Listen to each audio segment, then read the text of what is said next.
Hello दोस्तों, मैं पुरुषोत्तम Singh यूराइज app के माध्यम से आपको आज आधुनिक भारत का इतिहास पढ़ाना प्रारंभ करूंगा। यानी आज हम लोग शुरू करने जा रहे हैं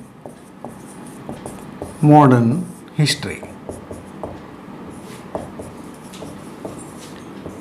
यानी कि आधुनिक इतिहास। इसके अंतर्गत हम लोग 1707 से लेकर के 1964 तक के बीच के इतिहास का अध्ययन करेंगे। आधुनिक भारत के अंतर्गत या आधुनिक भारत को समझने के लिए इसके आधार के रूप में सबसे महत्वपूर्ण 18वीं शताब्दी का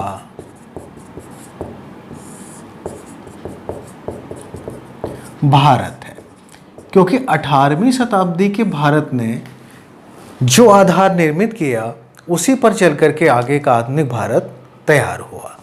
इसलिए हम लोग 18वीं शताब्दी के भारत के अंतर्गत जिन चीज़ों का अध्ययन करेंगे, पहले हम उन चीज़ों को देखते हैं। 18वीं शताब्दी के अंतर्गत सबसे पहली चीज़ जो लोग हम पढ़ेंगे वो है उत्तर मुगल।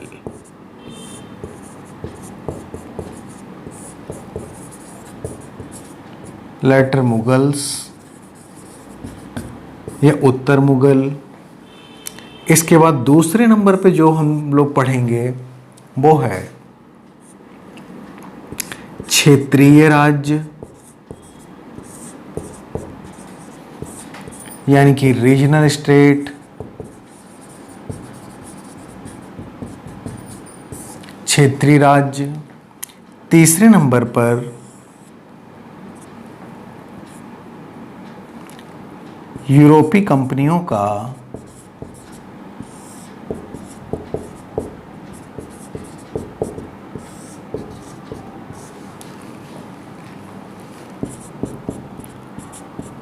राजनीतिक विस्तार, यानी कि एक्सपेंशन ऑफ या political expansion of European companies. इसके बाद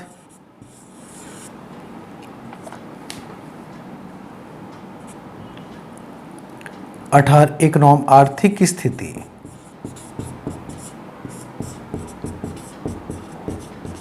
अठारहवीं शताब्दी में भारत की आर्थिक स्थिति या इकोनॉमिक कंडीशन, इतनी चीज़ों का अध्ययन हम लोग 18वीं शताब्दी के भारत के रूप में करेंगे। 18वीं शताब्दी के को समझने के लिए थोड़ा सा इसके बैकग्राउंड को समझना जरूरी है।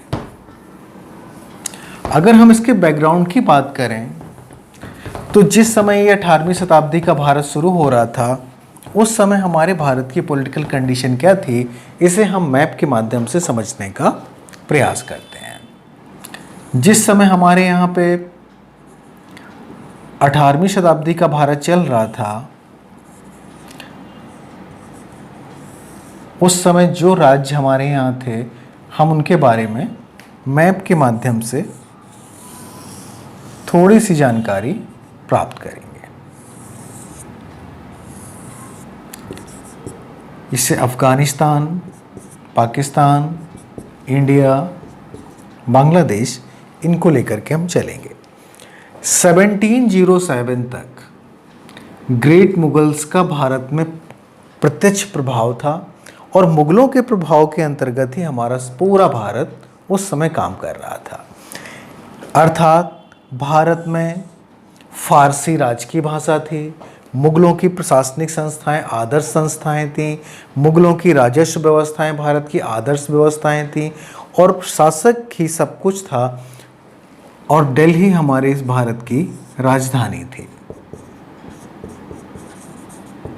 यानी कि दिल्ली से 1707 में पूरा भारत संचालित किया जाता था और 1707 तक यानी अंतिम शासक औरंगजेब ने कर्नाटका तक अपने साम्राज्य की स्थापना की थी। केवल केरल और तमिलनाडु का निचला हिस्सा ही उसके साम्राज्य में शामिल नहीं था। अगर हम ईस्ट की बात करें तो बांग्लादेश भी उसके साम्राज्य का हिस्सा था, और अगर हम वेस्ट की बात करें तो अफगानिस्तान से लेकर के कर्नाटक तक, यहाँ कश्मीर से लेकर कर्नाटक तक, और यहाँ पे हमारा बांग्लादेश तक ये मुगलों का एक विशाल साम्राज्य स्थापित था।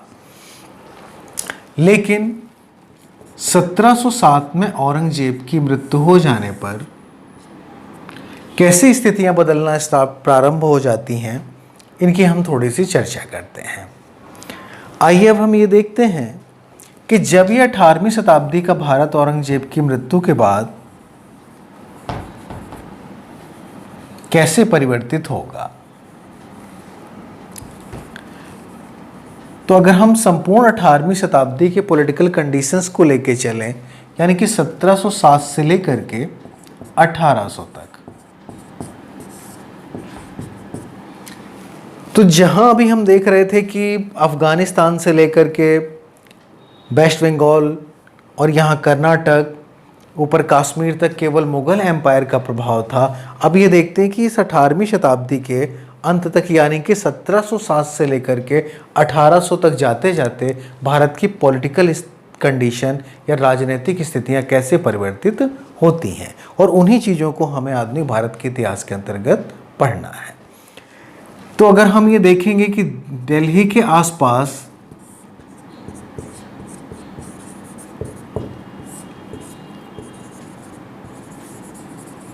मुगल्स का प्रभाव बना रहा, मुगलों का वास्तविक प्रभाव तो केवल दिल्ली के पास तक ही सिमटने लगा, लेकिन अगर हम प्रभाव यानी राजनीतिक प्रभाव की बात की जाए जो केवल नाम मात्र का था, तो मुगल अब भी 18वीं शताब्दी में भारत के सम्राट की हैसियत रखते थे। जब तक ईस्ट इंडिया कंपनी ने उनको पेंशनर बना करके नहीं हटा दिया, तब तक वो वास्तविक रूप से यानी कि कानूनी आधार पर वो संपूर्ण भारत के शासक थे। इसके बाद 18वीं शताब्दी में जो एक बड़ा परिवर्तन हम देखेंगे वो होगा इस एरिया में। यहाँ पे एक नई पावर निकल करके आएगी जिसे हम कहते हैं मराठा। इसका मतलब मराठाओं के इतिहास को हम यहाँ पे पढ़ेंगे, और जो कि अपने पेशवाओं के शासन काल में मुगलों के सक्सेसर्स के रूप में सामने आएंगे। तो दूसरा जो इम्पोर्टेंट हमें 18वीं शताब्दी में जिनके बारे में पढ़ना होगा वो है हमारे मराठे। मराठे के बाद यहाँ पे एक साम्राज्य इमर्ज हुआ और वो था हमारा मैसूर। मैसूर ने 18वीं शताब्दी में अपने महत्व को स्थापित किया और एक पावरफुल राज्य के रूप में यहाँ पे मैसूर सामने आएगा। इसके बाद अगर हम ऊपर की तरफ चलें तो इस एरिया में एक साम्राज्य स्थापित होता है जिसको हम कहते हैं अवध। दिल्ली, लखनऊ यानी कि बरेली से लेकर के इलाहाबाद तक जो यहाँ पे एक साम्राज्य यहाँ पे खड़ा होगा वो है अवध साम्राज्य, और ये भी हम 18वीं शताब्दी के अंतर्गत ही इसे पढ़ना स्टार्ट करेंगे। इसी शताब्दी में हम देखें तो बंगाल, बिहार और उड़ीसा को मिला करके यहाँ पे एक राज्य आएगा और जिसको हम बंगाल के नाम से जानते हैं। तो यहाँ पे हम बंगाल के इतिहास के बारे में पढ़ेंगे। इसके अतिरिक्त इसी टाइम पीरियड में यहाँ पर हैदराबाद को सेंटर बना करके निजाम, यहाँ पे निजाम ने अपना साम्राज्य खड़ा किया, और निजाम का इनडायरेक्टली प्रभाव उस समय के कर्नाटक तक यानी कि तमिलनाडु तक निजाम का प्रभाव माना जाता था। और इसलिए हम लोग इस अपने सिलेबस के अंतर्गत यानी कि 1707 से 1800 के अंतर्गत हम लोग यहाँ पे निजामों के बारे में भी पढ़ेंगे। इस एरिया में अगर हम देखें तो पंजाब में 18वीं सेंचुरी में तो कोई बड़े परिवर्तन नहीं होते हैं, लेकिन 1799 से यहाँ में थोड़े से परिवर्तन या 98 से रणजीत सिंह के आने के साथ साथ पंजाब का इतिहास भी इसके अंत में ही जन्म लेना प्रारंभ कर देगा। इसके अतिरिक्त दिल्ली और आगरा के बीच में यहाँ पर बहुत ही छोटे शासकों के रूप में जाट जैसे स्थानीय शासकों का उद्भव होगा, और जाट भी यहाँ पे अपने साम्राज्य को स्थापित करने के साथ साथ भारत के इतिहास को प्रभावित करेंगे। तो इस तरीके से अगर हम देखें तो इस संपूर्ण एरिया में नीचे की तरफ यहाँ पे ट्रावनकोर के बाद यहाँ तंजौर जैसी छोटी छोटी रियासतें इस एरिया में काम कर रही थी। लेकिन अगर हम भारत में जिनके बारे में हमें बड़े पैमाने पर पढ़ना है वो हैं हमारे यहाँ पे लेटर मुगल्स, मराठे, बंगाल, अवध, निजाम, मैसूर। ये इतिहास हमारा इस टाइम पीरियड में बड़े पैमाने पे पूछा जाता है। तो इन्हीं हम चीज़ों को एक एक टॉपिक को यहाँ पर 18वीं शताब्दी में उठाना प्रारंभ करेंगे और इस तरीके से इस टॉपिक को हम आगे बढ़ाते हुए चले जाएंगे। इस कंडीशंस के अंतर्गत ही जब ये राज्य अपने जड़ें अपने अपने क्षेत्रों में स्थापित कर रहे थे और इनकी नींव मुगल साम्राज्य के विघटन पर आधारित थी। इसी समय भारत में यूरोपीय कंपनियों के अंतर्गत ईस्ट इंडिया कंपनी और फ्रेंच और डच, ये तीन कंपनियां भी भारत में अपने व्यापार को बढ़ाने के लिए प्रयासरत थीं और आगे चलकर वो अपने ट्रेड को इस तरीके से आगे बढ़ाएंगी कि उस अपने लाभ के लिए धीरे धीरे वो भारत के इन कि पॉलिटिकल मामलों में इंटरफेयर करना प्रारंभ कर देंगी। क्योंकि आप देख रहे थे जहां एक यूनाइटेड इंडिया 1707 तक बना रहा तब तक कंपनी ने डायरेक्टली इन मामलों में यानी भारत के पॉलिटिकल मामलों में हस्तक्षेप करने का कार्य नहीं किया। लेकिन जैसे 1707 के बाद ये डिसेंट्रलाइज इंडिया एक विघटित भारत दिखाई देता है जो 18वीं शताब्दी के अंतर्गत, तब इन लोगों ने अपने व्यक्तिगत लाभ यानी कि कंपनी के लाभ के लिए उन्होंने भारत के राजनीतिक मामलों में हस्तक्षेप करना प्रारंभ कर दिया और आगे चल कर के भारत के भविष्य को बदल दिया। यानी इसी 18वीं शताब्दी में कंपनी की वो नींव पड़ेगी जो भारत को आगे चल के पूरी तरीके से कंपनी के अधीन बना देगी। तो ये हमने सबसे पहले आपसे वो पॉलिटिकल कंडीशन डिस्कस की यहाँ पे जो इस टाइम पीरियड में चल रही थी। जितने भी ये राज्य हैं ये अधिकांशतः अवध, बंगाल, हैदराबाद ये सब उत्तराधिकार के राज्य थे और ये सभी कहीं ना कहीं मुगल परंपराओं को लेकर के ही आगे बढ़ रहे थे। यद्यपि अलग हो जाने के बाद उनका अपना क्षेत्रीय संस्कृतियों का भी विकास हुआ, लेकिन अभी भी 1707 से 1800 तक मुगल प्रभाव हमें इन छोटे छोटे राज्यों में ही पूर्णतः दिखाई देता है। अब आते हैं हम लोग इनमें से सबसे पहले अपने टॉपिक की तरफ और वो है हमारा उत्तर मुगल या लेटर मुगल्स। सबसे पहले हम जिस टॉपिक को पढ़ेंगे वो है हमारा उत्तर मुगल।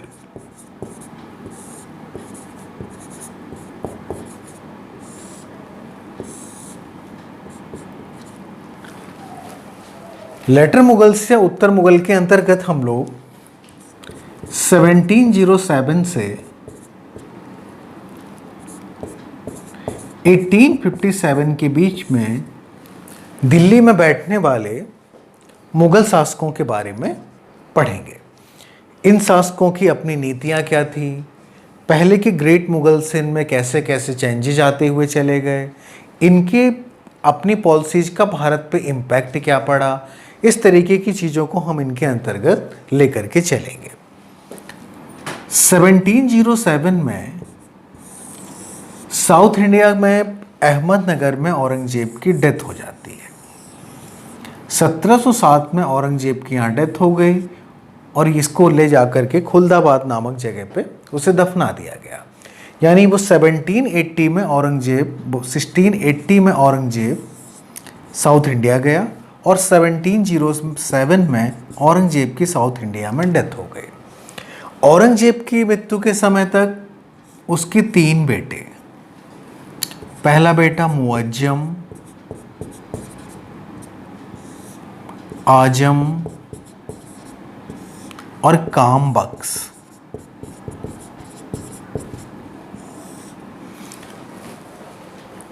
औरंगजेब की सत्ता के उत्तराधिकारी थे।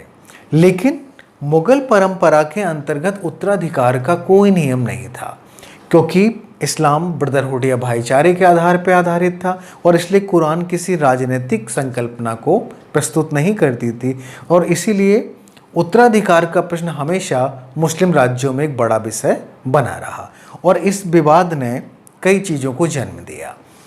तो यहाँ भी 1707 में औरंगजेब की डेथ हो जाती है और औरंगजेब भी अपनी मृत्यु के बाद होने वाले उत्तराधिकार को रोकना चाहता था और इसीलिए औरंगजेब ने मरने से पूर्व अपनी वसीयत में इस बात का जिक्र किया था कि उसके तीनों बेटे उसके साम्राज्य को आपस में बांट लें।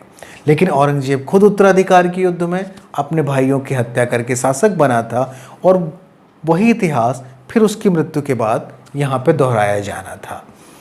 औरंगजेब ने लेकिन इस स्थिति से बचाने के लिए औरंगजेब ने अपनी मृत्यु से पूर्व मुअज्जम को अफगानिस्तान यानी कि काबुल में नियुक्त कर रखा था। उसने आजम को गुजरात में नियुक्त कर रखा था और कामबख्श को दक्कन में नियुक्त कर रखा था। तीनों भाइयों को अलग अलग एरिया में नियुक्त कर रखा था। लेकिन जैसे ही 1707 में औरंगजेब की डेथ होती है, इन भाइयों के बीच में एक उत्तराधिकार का युद्ध प्रारंभ हो जाता है। उत्तराधिकार के युद्ध में मुअज्जम ने 1707 में यानी कि 1707 में गुजरात में ही जगह थी जजाओ नामक जगह पर आजम की हत्या कर दी और उसने अपने आप को भारत का सम्राट घोषित कर दिया। इसके बाद 1709 में उसने अपने छोटे भाई कामबख्श की हत्या कर दी और इस तरीके से वो मुगल सत्ता का निर्विवाद उत्तराधिकारी बन गया। 1707 से मुअज्जम ने शासन करना प्रारंभ किया। उस समय जिस समय ये शासक बना उस समय मुअज्जम की लगभग 64 साल थी यानी कि 64 एज की उम्र में उसने बहादुर शाह फर्स्ट की उपाधि धारण की और बहादुर शाह फर्स्ट के नाम से ही मुअज्जम ने राज्य करना प्रारंभ कर दिया। मुअज्जम अपने युवराज के समय काल में औरंगजेब से विवाद हो जाने के कारण औरंगजेब ने लगभग 7 से 8 साल तक उसे जेल में बंद करके रखा था। तो पहली चीज़, इतने लंबे समय तक जेल में रहने के कारण उसका व्यक्तित्व उतने प्रभावशाली तरीके से उभर करके सामने नहीं आया। दूसरी चीज़, शासकीय गतिविधियों में समय लेने का मौका नहीं मिला। साथ ही साथ एक अधिक उम्र का होने के कारण उतनी कर्मठता और दूरदर्शिता का अभाव मुअज्जम में पूरी तरीके से दिखाई पड़ता है। मुअज्जम ने 1707 में शासक बनते ही अधिकांश नीतियां उदारवादी तरीके से करना प्रारंभ की, लेकिन वह भारत के स्थानीय स्तर पर बढ़ते हुए लोकल दबावों को महसूस नहीं कर पाया। यानी कि साउथ इंडिया में जो परिवर्तन यहाँ पे हो रहे थे वो उनको पहचानने में पूरी तरीके से असफल रहा। अब बात करते हैं हम लोग कि मुअज्जम की पॉलिसीज के बारे में। तो उत्तर मुगल का सबसे पहला शासक जिसके बारे में हमें पढ़ना है वो है मुअज्जम या बहादुर शाह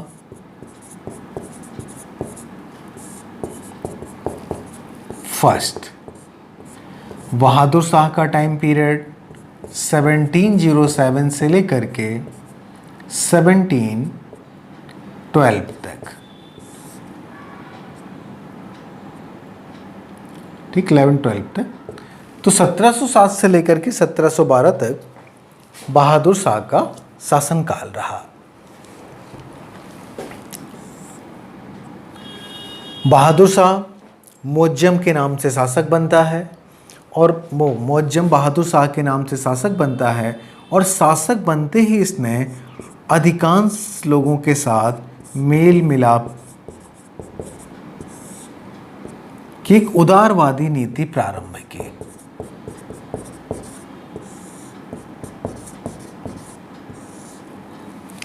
मेल मिलाप की एक उदारवादी नीति उसने यहाँ पे प्रारंभ कर दी। लेकिन ये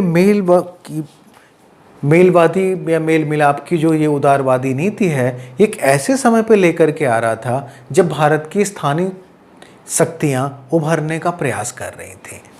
अर्थात इस समय से अधिक शक्तिशाली तरीके से अपनी नीतियों को लागू करना चाहिए था, लेकिन ये उन नीतियों को उस तरीके से लागू करने में पूर्णतः असफल रहा। सबसे पहली चीज,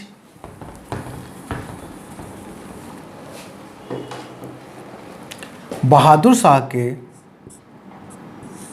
जो नीतियां हैं उनके अंतर्गत हम देखेंगे सबसे पहले बहादुर शाह की राजपूत नीति। राजपूत नीति की अगर हम बात करें तो इस समय तक आते आते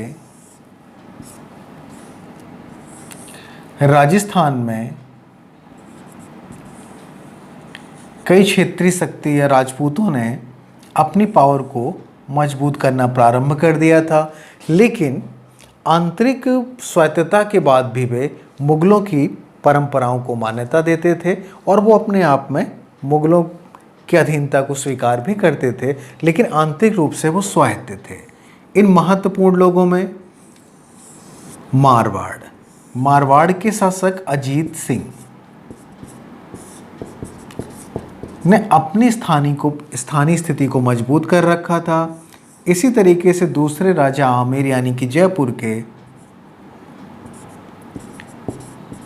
जय सिंह, ये दो राजपूत शासक उस टाइम पीरियड में अपनी स्थिति को मजबूत करते हुए चले जा रहे थे। अब बहादुर शाह ने शासक बनने के बाद इन दोनों ने की निष्ठा पे बहादुर शाह ने शासक बनने के पश्चात इन दोनों की स्थितियों पे ध्यान देना प्रारंभ कर दिया। अजीत सिंह और जय सिंह दोनों मुगल एम्पायर के खिलाफ जाने का प्रयास नहीं कर रहे थे, लेकिन दोनों अपने अपने क्षेत्रों में अपनी स्थितियों को मजबूत करने के लिए प्रयासशील थे। अजीत सिंह की नज़र गुजरात पर और जय सिंह की नज़र मालवा पर। ये दोनों ही शासक अपने अपने प्रभावों को इन क्षेत्रों में बढ़ाना चाहते थे, यानी ये गुजरात और ये अपने प्रभाव को मालवा में। इस बात को बहादुर शाह फर्स्ट ने अच्छी तरीके से समझा और उन्होंने इन्हें मालवा और गुजरात की तरफ बढ़ने से रोक दिया। अर्थात अजीत सिंह और जय सिंह के साथ उसने कठोरता की नीति अपनाई और पुरानी स्थितियों को ही लगभग बना करके छोड़ दिया। तो राजपूतों लेकिन फिर भी अजीत सिंह और जय सिंह मुगल साम्राज्य के वफादार बने रहे। इसका मतलब कि इस क्षेत्र में वो अपनी पूर्ववर्ती मुगलों की नीतियों को ही आगे बढ़ाता रहा, यानी उन्होंने इनकी स्थितियों को परिवर्तित नहीं होने दिया, उसी स्थिति में उन्होंने इन दोनों को बनाए रखा। इसके बाद हम देखते हैं कि राजपूत नीति के बाद जो दूसरे नंबर पे वो है हमारे बहादुर शाह की मराठा नीति।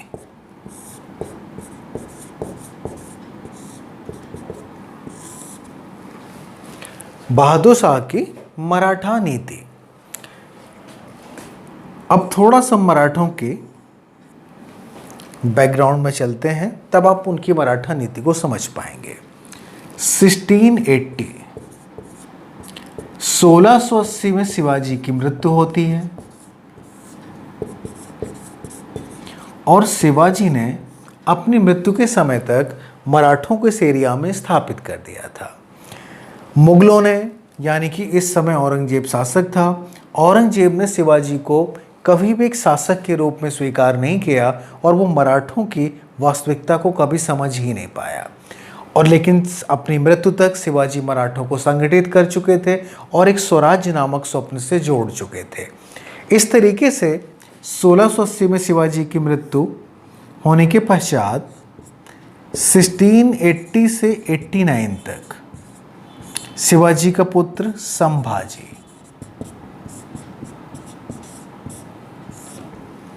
संभाजी शासक रहा। संभाजी ने अपने शासनकाल में मुगलों की अधीनता स्वीकार नहीं की और इस तरीके से वो यहाँ पे मुगलों का विरोध करते रहे। लेकिन 1689 में औरंगजेब ने संभाजी को पराजित कर दिया और संभाजी को पराजित करने के पश्चात वो संभाजी की पत्नी येशुबाई और संभाजी के पुत्र साहू को कैद करके अपने साथ ले गया। यानी कि संभाजी की मृत्यु के बाद येशुबाई और साहू मुगलों की कैद में आ गए। मुगलों की कैद में चले जाने के बाद शिवाजी के दूसरे बेटे राजा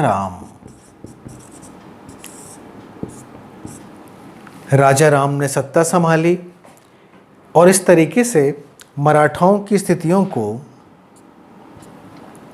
1800 तक राजा राम के द्वारा संचालित किया गया। औरंगजेब ने येशुबाई और साहू को हमेशा अपने पास रखा, जिससे दो चीज़ों का फ़ायदा था कि वो कभी भी साहू को छोड़ करके साहू के साथ समझौता करके मराठा समस्या का समाधान कर सकता था, और दूसरा जब तक साहू उसके कैद में है तब तक मराठों के डायरेक्टली औरंगजेब पर आक्रमण करने के खतरे भी कम थे, क्योंकि उसमें साहू को हानि पहुंचती, इसलिए मराठे डायरेक्टली वहाँ पे अटैक नहीं करते। राजा राम की मृत्यु के बाद ताराबाई, राजा राम की विधवा ताराबाई शासिका बनती है और इस तरीके से उसने अपने मराठा साम्राज्य को आगे बढ़ाना प्रारंभ किया। लेकिन अब आते हैं हम लोग इस बैकग्राउंड पे बहादुर शाह की मराठा नीति। ताराबाई 1707 में मराठाओं की सबसे प्रमुख लीडर थी और अपने पुत्र को शासक बना करके वो उसकी जगह संरक्षक के रूप में कार्य कर रही थी। बहादुर शाह फर्स्ट ने मराठा राज्य के अंतर्गत आंतरिक कलह पैदा करने के लिए कि आपसी संघर्ष में मराठे कमज़ोर पड़ जाएं, और इस तरीके से उसने एक नई कूटनीतिक चाल यहाँ पे प्रयोग की। येशुबाई और साहू, जिसको औरंगजेब ने अपनी कैद में बंद कर लिया था, और उन्होंने 1707 तक औरंगजेब ने इन दोनों को नहीं छोड़ा। बहादुर शाह फर्स्ट ने येसुबाई को तो अपनी कैद में ही रखा, लेकिन उसने साहू को छोड़ दिया, साहू को अपनी कैद से निकाल दिया, लेकिन उसने साहू को मराठाओं का राजा स्वीकार नहीं किया। यानी उसने मराठाओं का राजा इसलिए स्वीकार नहीं किया क्योंकि वो जानता था कि ताराबाई अपने पुत्र के लिए और कभी भी राजा राम को वो अपने पुत्र के लिए कभी भी साहू को मराठा सत्ता का उत्तराधिकारी मानने के लिए तैयार नहीं होगी, क्योंकि लंबे समय तक यानी 1700 से लेकर 1707 तक ताराबाई राज्य कर चुकी थी और वो अपने बेटे को ही शासक बनाना चाहती थी।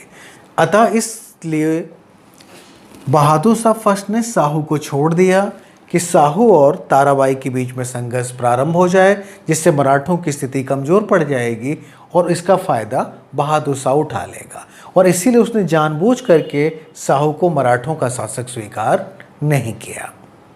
इस तरीके से मराठा राजनीति में बहादुर शाह ने एक डिप्लोमेसी या कूटनीति का प्रयोग किया और मराठों की राजनीति को आपस में उलझा दिया। इसके बाद 3rd नंबर पे बहादुर शाह के सिख संबंध। औरंगजेब का विरोध गुरु गोविंद सिंह।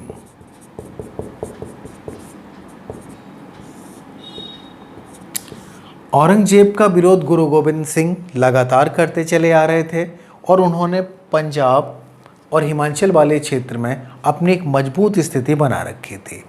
लेकिन बहादुर शाह फर्स्ट ने गुरु गोविंद के साथ मित्रतापूर्ण संबंध स्थापित किए।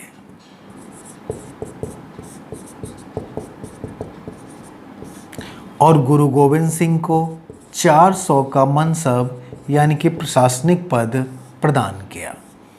इस तरीके से सिखों और गुरु गोविंद सिंह के, सिखों और मुगलों के बीच में संबंध कुछ समय के लिए मधुर बने। यद्यपि 1707 में ही गुरु गोविंद सिंह की महाराष्ट्र के नांदेड़ में मृत्यु हो गई, यानी कि इनकी हत्या कर दी गई नांदेड़ में। और इसके पश्चात बंदा बहादुर ने मुगलों का पुनः विरोध करना प्रारंभ कर दिया और मुगल संबंध एक बार फिर पूर्व, सिख और मुगल संबंध एक बार फिर पूर्व की स्थिति में पहुंच गए। इसके बाद हम देखते हैं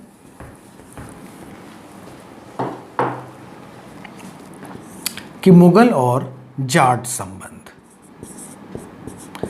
आपको पॉलिटिकल मैप में बताया था कि जाटों का एरिया भरतपुर, यानी कि राजस्थान के भरतपुर, मथुरा और इन्हीं आगरा वाले क्षेत्रों की तरफ फैला हुआ था। बहादुर शाह ने जाट लीडर चूड़ामन को अपना मित्र माना और इनके साथ मित्रतापूर्वक संबंध स्थापित के लिए, जिससे आगरा और दिल्ली के बीच की जो अराजकता थी उसमें कुछ अराजकता खत्म करने में बहादुर शाह को सफलता मिली।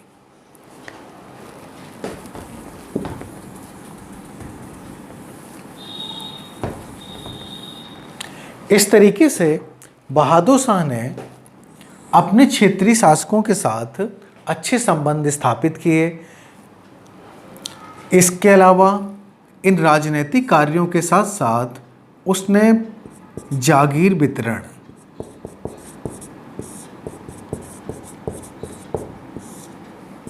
का कार्य बड़े पैमाने पर किया और जागीर वितरण के इस कार्य ने मुगलों की आर्थिक स्थिति पर पहले से और अधिक दबाव बनाना प्रारंभ कर दिया। यानी कि बिना सोचे समझे जागीरों का जो वितरण किया गया, ये मुगलों की आर्थिक स्थितियों पर दबाव बनाता चला जा रहा था। लेकिन फिर भी बहादुर शाह के समय तक मुगल सत्ता अब भी भारत में प्रभावशाली थी और मुगलों का विरोध करने की ताकत भारत की किसी भी क्षेत्रीय शक्ति के अंदर नहीं थी।